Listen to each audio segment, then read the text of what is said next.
तो स्वागत है आप सभी का एक और न्यू वीडियो पर। देखिए अभी आप सभी को काफ़ी ज़्यादा एक्साइटमेंट हो रही होगी, काफ़ी ज़्यादा वेट कर रहे होंगे कि आपके बोर्ड एग्जामिनेशन का रिजल्ट कब अनाउंस किया जाएगा। बट इमेजिन कीजिए कि एमपी बोर्ड ने आपका रिजल्ट अनाउंस कर दिया है एंड आप जैसे ही वहाँ पर चेक करने गए वेबसाइट पर, वहाँ पर आपको एक एरर शो होता है कि आपका जो रिजल्ट है वो पेंडिंग में जा चुका है। आपके सारे फ्रेंड्स का रिजल्ट चेक हो रहा है बट आपका जो रिजल्ट है वो आप चेक ही नहीं कर पा रहे हो। कई बार होता है, बहुत ही कॉमन है, काफ़ी सारे बच्चों के मेरे पास मैसेज आते हैं जिस दिन आपका रिजल्ट अनाउंस होता है कि हमारा जो रिजल्ट है वो पेंडिंग शो हो रहा है, इसके क्या कारण है? हमारे यहाँ ऐसा ही होता है। तो वही अपन इस वीडियो में देखेंगे कि किन रीजंस की वजह से आपका जो रिजल्ट है वो पेंडिंग में पहुंच जाता है, और अगर पेंडिंग में आ गया तो फिर आपको आगे क्या दिक्कत हो सकती है। एंड बोर्ड की तरफ से जो टीचर्स आपकी बोर्ड एग्जामिनेशन की कॉपीज चेक कर रहे हैं उनको ऊपर से ऑर्डर्स भी दिए गए हैं कि इस डेट तक आपको पूरी कॉपीज चेक करने का काम खत्म करना है। उसके बारे में मैं आपको नेक्स्ट वीडियो में बता दूंगा कि कैसी क्या डेट आई है, कब तक आपका रिजल्ट आ जाएगा। तो सब्सक्राइब के साथ साथ नोटिफिकेशन आइकन जरूर से ऑन करके रखिएगा, सारी अपडेट्स आप तक टाइम पर पहुंच जाएंगी।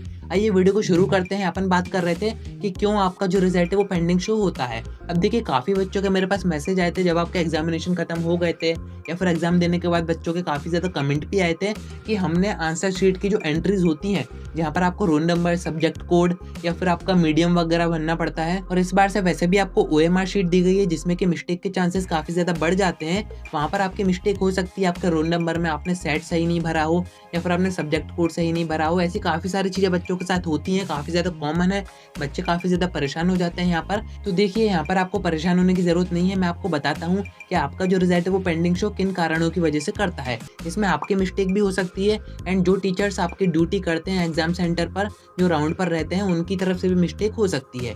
देखिए या तो आपने आपकी तरफ से आपका रोल नंबर मिस्टेक भरा हो, ऊपर नीचे कर दिया हो, या फिर जो आपका एग्जामिनर है जिसे एग्जाम खत्म होने के बाद आप कॉपी सबमिट करते हो, तो आपने देखा होगा एग्जामिनर भी रोल नंबर वाइज ही आपकी कॉपी सबमिट करता है। ऐसा नहीं है कि कभी किसी बच्चे की कभी किसी बच्चे की, उनको प्रॉपर इंस्ट्रक्शन ऊपर से दिए जाते हैं कि आपको जो कॉपी सबमिट करनी है वो रोल नंबर के हिसाब से ही करनी है। यानी कि आपकी जो कॉपी रहेंगी वो सीक्वेंस में ही रहेंगी, आपके आगे जो बैठा है उसकी कॉपी, उसके बाद आपकी कॉपी, उसके बाद आपके पीछे जो बैठा है उसकी कॉपी, इस टाइप से कॉपी सबमिट की जाती है। तो यहाँ पर अगर टीचर से मिस्टेक हो जाती है कॉपी ऊपर नीचे में, क्योंकि होता क्या है जब आपकी कॉपी सबमिट हो जाती है तो उसके ऊपर एक बारकोड चिपका दिया जाता है, यानी कि आपकी जो एंट्रीज है उनको छुपा दिया जाता है, जिससे कि कॉपी चेकिंग के टाइम पर कोई भी सोर्स का यूज करके अपने नंबर नहीं बढ़वा पाए। आपको पता ही है ये एमपी बोर्ड है, यहाँ पर कुछ भी होता रहता है। बात तो सही है।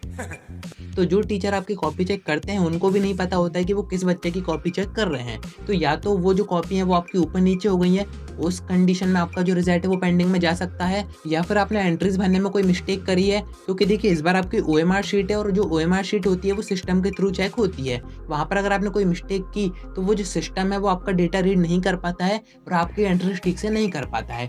वैसे आपकी तरफ से अगर कोई मिस्टेक हुई है एंट्रीज में तो इसके काफ़ी ज़्यादा कम चांसेस होते हैं कि आपका जो रिजल्ट है वो पेंडिंग में जाए, क्योंकि जो टीचर्स होते हैं उनको पता होता है, उनके पास पूरा डेटा होता है कि कौन सा बच्चा कहाँ पर किस सेंटर में किस बच्चे के आगे पीछे बैठा है। तो अगर आपकी कॉपीज़ में मिस्टेक हो गई है, आपके रोल नंबर में मिस्टेक हो गई है, तो वो सारी चीज़ें आगे जाके मैच हो जाती हैं, वहाँ पर कोई भी दिक्कत नहीं आती है। क्योंकि जब आपके नंबर एंटर किए जाते हैं सिस्टम पर तो वहाँ पर ऐसा मानिए कि अगर आपकी कॉपी नहीं रहेगी तो वो भी तो ढूंढेंगे कि ये बीच का बच्चा गया कहाँ, तो उसके हिसाब से पूरी रिसर्च करके आपके जो नंबर है वो जैसे तैसे वहाँ पर चढ़ा दिए जाते हैं। वहाँ पर कोई परेशानी नहीं होती है। बट डिफेक्ट यहाँ पर आ जाता है कि अगर सिस्टम में कोई दिक्कत है, टीचर की तरफ से कोई दिक्कत है, आपकी कॉपी घुमा दी है, तो इन कंडीशन में आपका जो रिजल्ट है वो पेंडिंग में पहुंच जाता है। कई बार ऐसा भी होता है कि आपका जो डेटा है, आपका रोल नंबर है या फिर आपके मार्क्स वगैरह है वो सिस्टम पर सही फीड नहीं किए जाते हैं। इस कंडीशन में भी आपका जो रिजल्ट है वो पेंडिंग जा सकता है, या फिर अनएक्सपेक्टेड नंबर्स आपके आ सकते हैं। अब देखिए अगर आपका रिजल्ट पेंडिंग शो होता है उस टाइम पर तो इसका क्या तरीका है, आपको कुछ नहीं करना है, आपको सिर्फ वेट करना है।